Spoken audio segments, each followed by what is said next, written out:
we have two multimillionaire NFL defensive backs robbing a high-stakes gambling ring, and their getaway cars are a Mercedes-Benz, a BMW, and a Lamborghini. Welcome to Hood Law.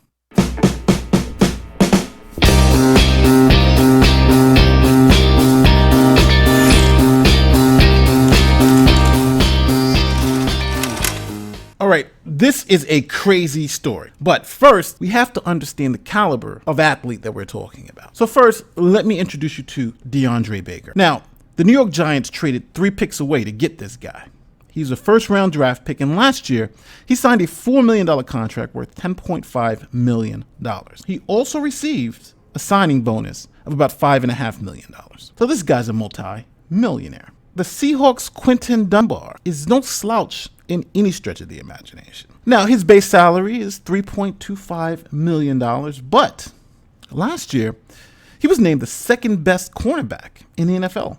And that was by Pro Football Focus. You have two gentlemen pretty much at the top of their game. We're not talking about has-beens. We are talking about 2 NFL starting defensive backs. This is who we're talking about. So now let's move to the arrest warrant to see exactly what happened. This is an affidavit to arrest Deandre Lamar Baker. Now, we're not going to read both arrest warrants because they read virtually identically. Let's go through the arrest warrant and see what is actually being alleged. Detective Mark Moretti of the Meomere Police Department. This first paragraph is telling you who's actually swearing at the warrant. Detective Mark Moretti, what police department he's from, when, and who he's making his allegations against. The first 4 counts is of armed robbery / firearm.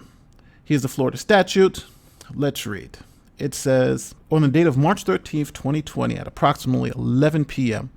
and within the jurisdictional boundaries of the city of Meomere, Broward County, state of Florida, one Deandre Lamar Baker did knowingly commit the act of armed robbery, to wit, Deandre Lamar Baker took money and watches belonging to victims with force, permanently depriving them of said property. In the course of committing the robbery, Deandre Lamar Baker was armed with a semi-automatic firearm. Now we have counts 5 through 8, assault with a firearm. Here are the Florida statutes. On the day of 13th of May, 2020 at approximately 11 p.m.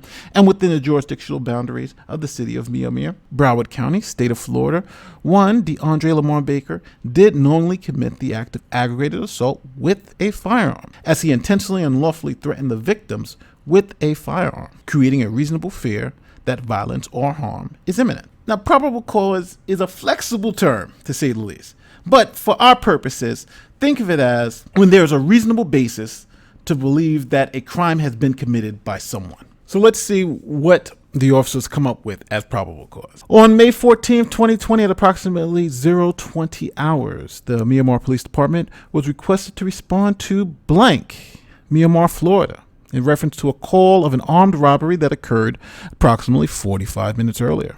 Upon arrival, Officer Lenar, he met with the following 4 victims. Victims' names have been retracted, and one witness, Dominic Johnson, in the driveway of the above address. So from now on, we're going to be labeling the victims, victim 1, 2, 3, and 4, since we know we have 4 victims, and we should be getting 4 statements from those victims, and one of Dominic Johnson. Let's see what happened. According to Victim 1, he had a party at his residence on May 13th, 2020, located in the city of Meomere. The party began around 8 p.m. Numerous individuals were in attendance. He did not know all the individuals, but one of the attendees/assailants was later identified as Deandre Lamar Baker. Victim 1 stated under oath that he was outside cooking food when he heard a commotion inside. When Victim 1 looked inside the residence, he observed Deandre Lamar Baker with a gun in his hand. Baker was pointing it at one of the attendees of the party. Victim 1 alleges that Baker was directing 2 other individuals to take money and valuables from other attendees. Victim 1 also stated that Quinton Dunbar was assisting Baker in taking money and valuables from the attendees. Victim 1 added that the assailant, while wearing a red mask, took his valuables, $800 in U.S. currency, and an $18,000 Rolex watch. At the direction of Baker, Victim 1 also states that Baker directed assailant in the red mask to shoot blank, who was just walking into the party. Do it, Wes. Shoot him. Come on, shoot him! Shoot him! Shoot him! Shoot him! Now, blank may be one of the other victims. So here you have some real crazy stuff happening already.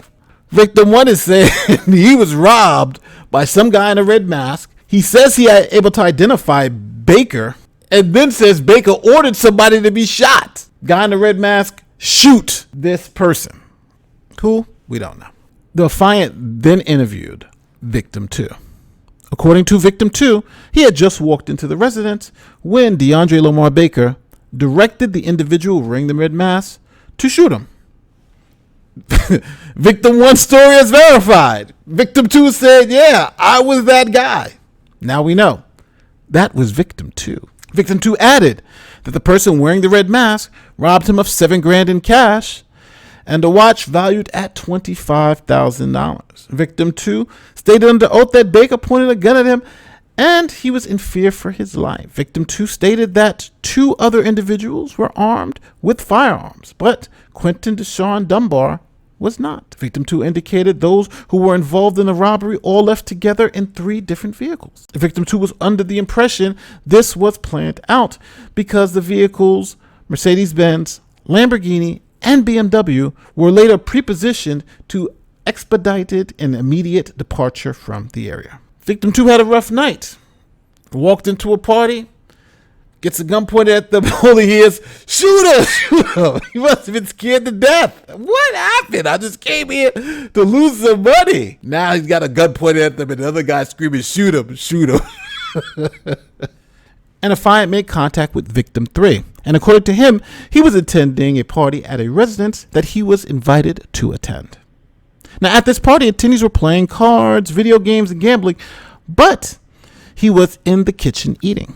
It was at this point an argument ensued at the card table, and he observed Deandre Lamar Baker and another person identified as Shy flip over the table and brandish firearms. According to Victim 3, Quinton Dunbar was armed with a firearm, and he was pointed at blank.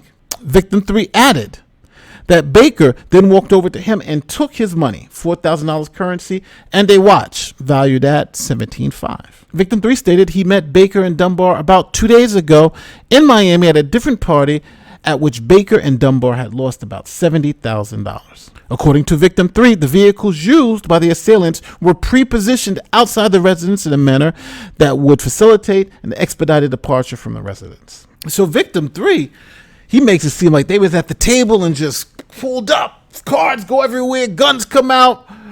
Everybody on the floor. It must be crazy. And you're like, this guy's the starting quarterback for the Giants in the NFL. You know, that's the second best quarterback in the league right there. The second best defensive back in the league right there is standing up telling me to put my face in the ground and empty my wallet.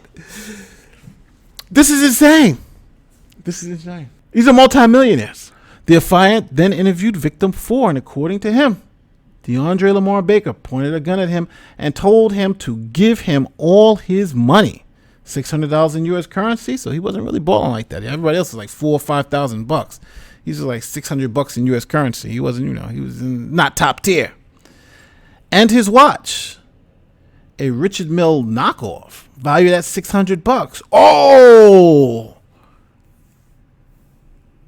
his watch was fake. And a Richard Mille, that's a $100,000 watch. That is a $100,000 watch. He's rocking it fake, and everybody gonna know he had a Richard Mille. Everybody's gonna know that watch is so unique. Yo, if you don't know about a Richard Mille watch, you don't know what you're missing. So, what's the best piece here? What's the most expensive piece in the boxes? Well, the most expensive piece at the moment that I have is the Richard Mille the skull tourbillon, red NTPT, 10 pieces made. Wow. And how much is this? This one's $750,000. Those watches are crazy expensive. Wow. You better hope nobody recognized the watch he had on, because not a lot of people walking around with those watches, and you got a knockoff? Yo, but just imagine a knockoff is worth $6. Must have been pretty good. Must have been a pretty good knockoff. Victim 4 also stated that Baker directed the person with the red mask to shoot. Obviously, we're talking about victim 2, as he just walked into the area. So now we got 3 people saying that this guy Baker is saying, shoot victim 2, shoot him, as he walked in. Oh my goodness, this is crazy. According to victim 4, he did not see Quinton Dunbar with the firearm, but he did see and hear them directing others to take valuables. Victim 4 stated he then fled from the residence via the back patio doors. Victim 4 got the hell out of there. He was like, yo, there's an NFL player in there pointing guns at people talking about giving your wallet. Victim 4 bounced out the back. Yo, this is just a folly right here. But victim 4 got robbed, boy. They took his fake watch. Just imagine how much that must have hurt. Cops is like, yo, how much is the watch? You can't lie, right? Because look at the way they robbed the place. You'd probably think, well, man, if these guys get caught and they find out my watch is fake, I could be in trouble. And it's a high likelihood they're going to catch the starting defensive back for the New York Giants and the second best defensive back in the country. Yeah. The high likelihood they're going to catch those guys. It's going to be hard to fence a fake watch. Just saying. The affiant then made contact with another person who was known throughout the residence as Coach, but was identified as Dominique Johnson. Johnson said he attended the party in Miami and advised that they were playing cards and video games. According to Johnson, a fight broke out between blank and another unnamed individual. Johnson has known Deandre Lamar Baker and Quinton Dunbar since they were children. Johnson advised that Dunbar and Baker attended the party as well. So they were guests at the party, and then they just pull out gats and rob the joint? This is crazy. All right. Johnson said he saw Baker armed with a gun, but didn't see a firearm in Dunbar's possession. Johnson stated none of his valuables were taken, nor was he threatened by any of the armed assailants because they knew him. Johnson was in contact with Baker. I attempted to talk with Baker via Johnson's cell phone. The affiant later attempted to contact Baker and Dunbar via their cell phones, but was unsuccessful. The offenders were known to the victims as professional football players in the NFL. Both offenders were publicly known individuals. So that happened. See, in the hood, we know, snitches, not really favored upon unless you're, Tekashi 6ix9ine. But if you snitching, you got problems. Filing police reports about being robbed. People started calling people snitches. They only have the testimony of those statements from those 4 witnesses who were allegedly victims and a childhood friend of Deandre Baker. And now all 5 of those people have gone over to the defense's side and essentially written affidavits completely recanting their stories. So if you have no other evidence, no video, no audio, nothing but these 5 people who have now changed their stories, there's no case anymore. So can the witnesses get in trouble? Because if you say something under oath and then recant that, then which is the truth? Is it what you're saying now under oath the truth? What you said before under oath is the truth? And what does saying something that is inaccurate under oath, what does that mean? It's going to be an interesting case. And now, even if you do put those witnesses on the stand as the prosecutor, who's going to believe them? They said both. First they said they were robbed, then they said they weren't robbed. Now they're saying they were robbed again. Defense attorney's dream. This witness is not credible. I just don't believe them. It's a fair assessment, especially when you're changing your story on the record. Now, some people will think, well, why would these witnesses change this? Why would they say they weren't robbed? Well, in the hood, you're not really supposed to snitch. Now, let's just be honest. This is the type of environment that seems to be, again, I don't know this for a fact. This is my opinion at this point. My opinion is this was an underground gambling ring. It seemed to be that way. People walking around with large amounts of cash to a party is not really the normal thing, you know? So large amounts of cash. They said they were playing cards. I think somebody even alleged that they were gaming or gambling. They, you know, one of the victims even talked about having a gambling party a couple of days ago. So it seems like this was something that was being set up.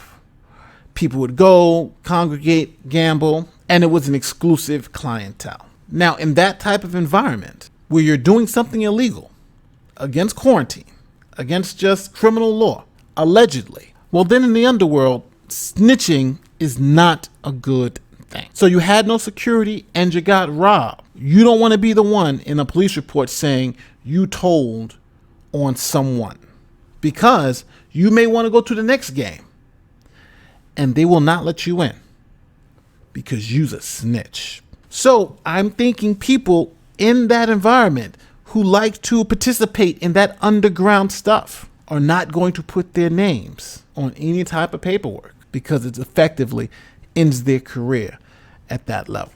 It effectively takes them out of that environment. They will be known as snitches. They will not be trusted. Matter of fact, if they were to show up at a spot, people would say, yo, that person's the one that snitched on the last spot. Read the documents. He's victim too. I know it's sick. It's sick. It's sick to think this way, but that is the way it's going to be portrayed. And that's more valuable. If these people, think about it, these people can go there and lose $70,000 and have $25,000 watches on with $10,000 in their pocket. They can replace the watch.